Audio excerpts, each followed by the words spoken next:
नमस्कार। Digital news analysis में आप सभी का स्वागत है। सांसदों को लेटर लिखकर याद दिलाए पीएम मोदी ने देश की करोड़ों महिलाओं से क्या मांगा।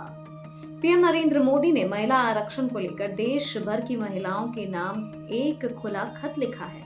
उन्होंने कहा, मुझे करोड़ों माताओं और बहनों का आशीर्वाद चाहिए। पीएम मोदी ने इस दौरान भीमराव अंबेडकर को भी याद किया और कहा कि यह विधेयक उनकी ही भावना को आगे बढ़ाने वाला है।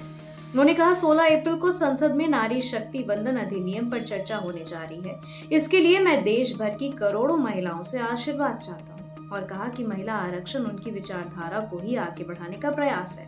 उन्होंने कहा कि मैं बाबा साहेब अम्बेडकर की जयंती पर उन्हें विनम्र श्रद्धांजलि अर्पित करता हूँ। संवैधानिक मूल्यों के प्रति उनकी अटूट प्रतिबद्धता हम सभी के लिए बहुत प्रेरणादायक है।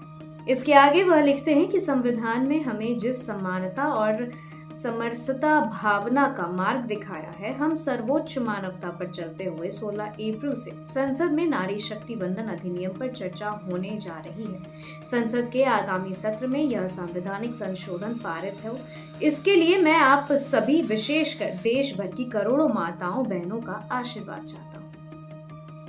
पीएम मोदी ने कहा, मुझे विश्वास है कि पूरा सदन मिलकर इस ऐतिहासिक संवैधानिक संशोधन को पारित करेगा और विधायी संस्थाओं में देश की नारी शक्ति की भागीदारी सुनिश्चित करेगा। मैं देख रहा हूं कि इसे लेकर हर तरफ जोर शोर से उत्साह का माहौल है। देश भर की माताएं बहनें इस बात पर खुशी जता रही हैं कि उन्हें विकसित भारत के निर्माण में देश की नीतियों के निर्माण और अधिक मजबूती से अपना योगदान देने का अवसर मिलेगा।